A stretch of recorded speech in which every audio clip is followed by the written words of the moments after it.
If you're a baby boomer and you're thinking about downsizing, I need you to pause for a moment because there are 5 things that a real estate agent is not going to tell you. Your kids don't understand, and that your friends who have already downsized, that they wish that they had known. This isn't about whether or not you should downsize. It's about making sure that you don't do it wrong. There's 5 things, and as always, we plan the life goal first, we optimize the plan for wealth second, and then we focus on the real estate strategy third. These are lessons learned after walking downsizers through this for years. And here's the email that came in, and I'm going to read the question to you. Weldon, my husband and I are 67 and 65. Our 5-bedroom house has been too much for us for years now. The kids are gone, we don't go upstairs anymore, and the yard is killing my back. We've been talking about downsizing for almost 3 years. We started decluttering last spring. We watched probably 30 different videos on it, and we got in a fight over my husband's tool collection 2 weeks ago. And we're still here. We are stuck. Where do we start? Thank you so much for the question. It is a question I get often, and I love to be able to talk through it because whenever you talk through these things, we all learn from each other, right? And many folks go straight to a real estate agent to try and get through this hurdle, but that agent, they're not equipped necessarily to talk you through these things. And so what I want you to do is, again, take this moment to pause, because here's what most agents skip and what most baby boomers, they don't realize. Downsizing isn't a real estate decision. It's a life design decision that has a real estate piece at the end. And if you start with the house, the way that most agents are going to lead you, you're going to get a smaller house, but you might not get the better life that you are looking for. That's why the framework matters. Life first, wealth second, real estate third. And when you get the sequence right, you don't just downsize, you upgrade in the areas that matter to you. So 5 things that real estate agents, they won't tell you, and let's get into it. And number 1, they won't ask what your next 20 years actually look like. The very first conversation with an agent usually is going to be about the house. That's typically their role. How many bedrooms do you want? Single floor, 2-story, yard or no yard, homeowner association, no homeowner association. And those are real questions. They're valid questions. They just shouldn't be the first questions because you're considering, at least in this case, selling your home. The first question is the one nobody at that meeting is going to ask. What does your life actually look like for the next 20 years? Not where do you want to live? Where do you want to be? What does your life look like? And I watched my mom go through this. And the question I wish someone had asked her wasn't how many bedrooms. It was, where do you want to be when you're 80? Who do you want close by? What does a Tuesday afternoon look like for you where you're finding enjoyment in it? Because this is the trap that our writer here, the one that wrote in, this is what they're sitting in. They're 67 and 65. They've been talking for 3 years about this. They've decluttered. They've watched the videos, but they haven't answered the actual question of what is the life that they are building towards this next chapter. They're moving away from a 5-bedroom home that's too much. They're not moving towards anything specific yet. And here's the thing. When the success criteria, when that's not defined, you cannot make a good downsizing decision. You can make an okay one. You can make a smaller one, meaning a smaller home, but every choice downstream, the wealth piece, the tax piece, the timing, every one of those depends on knowing what success actually looks like for you. And the agent, they're not going to ask. So you have to ask that of yourself. Get to that root cause. Life transitions, they get complicated fast. The agent's not going to ask this question, so you have to ask it for yourself. Now, sometimes life transitions, they get complicated fast. And sometimes you just need the right professional or two in your corner in order to navigate it. And if that sounds like where you are, overwhelmed, wondering what that next step is, I encourage you to check out the resources that are in the link below in the caption. And that's where it'll help you figure out what you actually need to do and what we can offer to help you organize the decisions that are in front of you and break them down into manageable parts. And if you haven't already, subscribe for more life, wealth, and real estate content. We push it out every single week. Now, point number 2 of the video, agents are not going to tell you that downsizing is a 20-year decision. It's not a 5-year one. Most boomers, when they downsize, they're thinking about the next 5 to 10 years. So smaller yard, one less floor, less maintenance, closer to the kids. And 5 years feels like a lifetime when you're tired of yard work, which, by the way, completely valid reason to want to change. But there's a major dynamic that's changing in the next 10 to 20 years. That's our physical health. That's a fact of life. Whenever you move into a place at 65, that's perfect for 65. But at 75, something changes. Your spouse's mobility, your spouse's health, the kids move for work, your neighborhood, that starts to change and maybe not meet your needs. And now you're looking at moving again.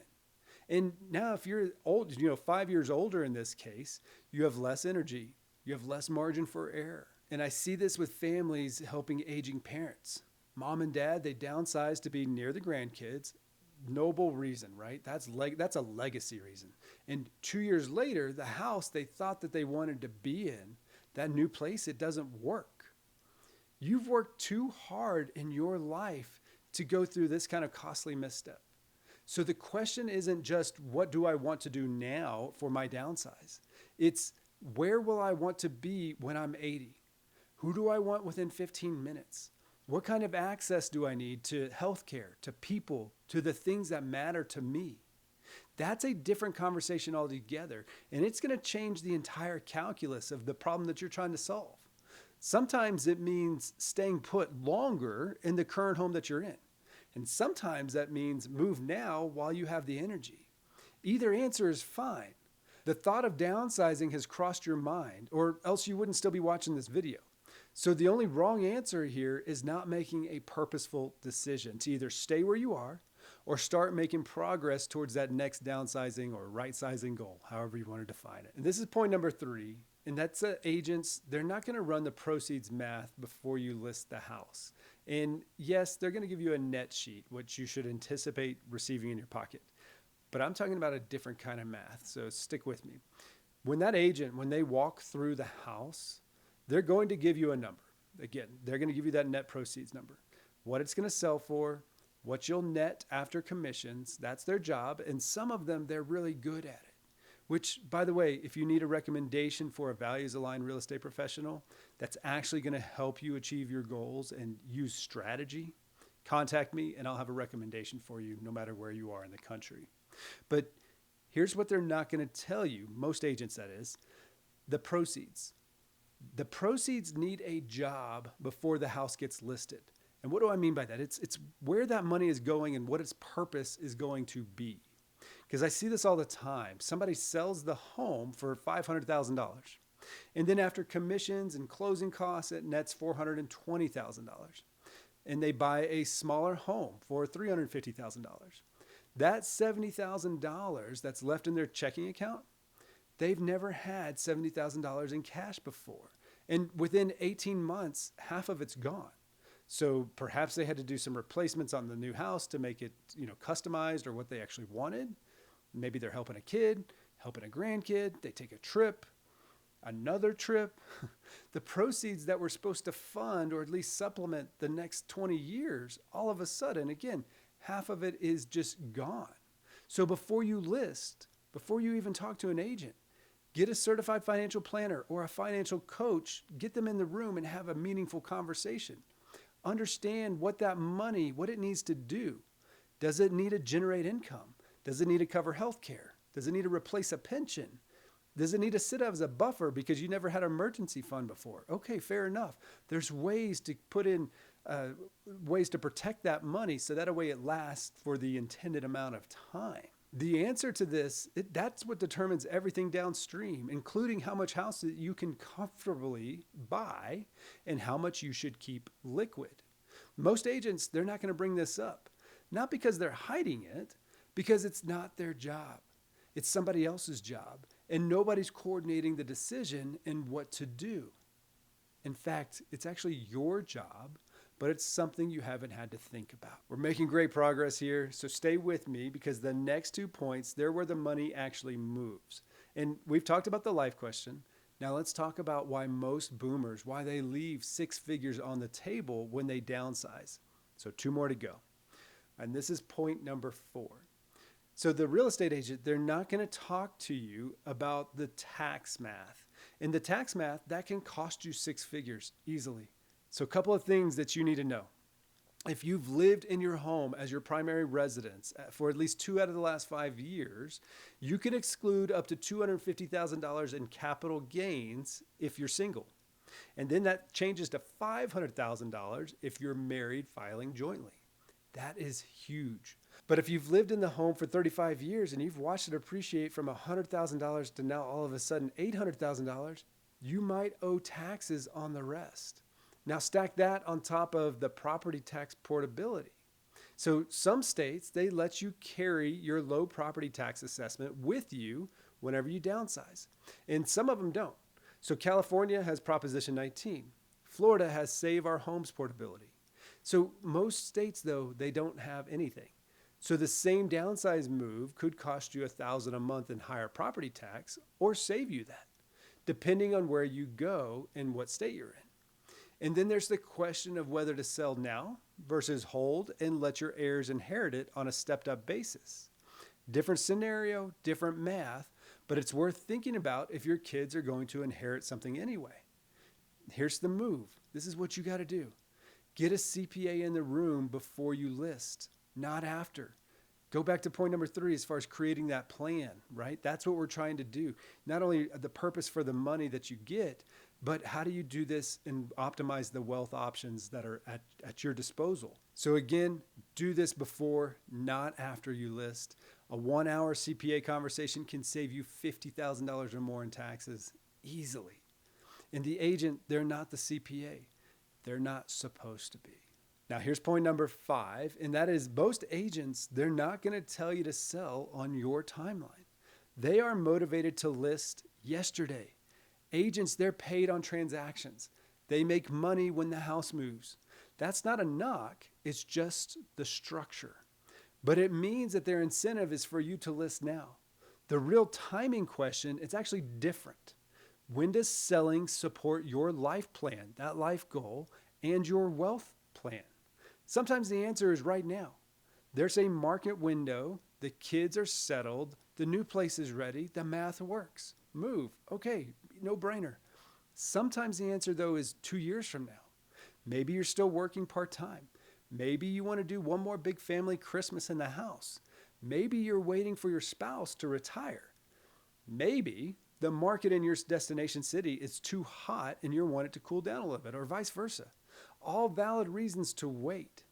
And sometimes the answer is we're going to sell, but we're going to buy first, which that is a totally different financing strategy than sell first, then buy.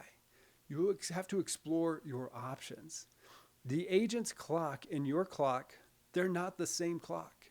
And for one of the biggest financial decisions of your retirement, you don't want to optimize for somebody else's quarter. This is where the right team matters. So that certified financial planner who knows your money, a certified public accountant who knows your exposure, an agent who works on your timeline, not theirs, an estate plan if that's needed. You don't need a big team. You need the right team. When all 4 of those strategies, when they're in the same direction, that's when you list. So here's one more. Here's your next step. Don't open Zillow. Don't call an agent yet. Sit down with your spouse and answer one question.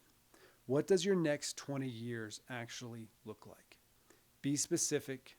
Where, near whom, doing what?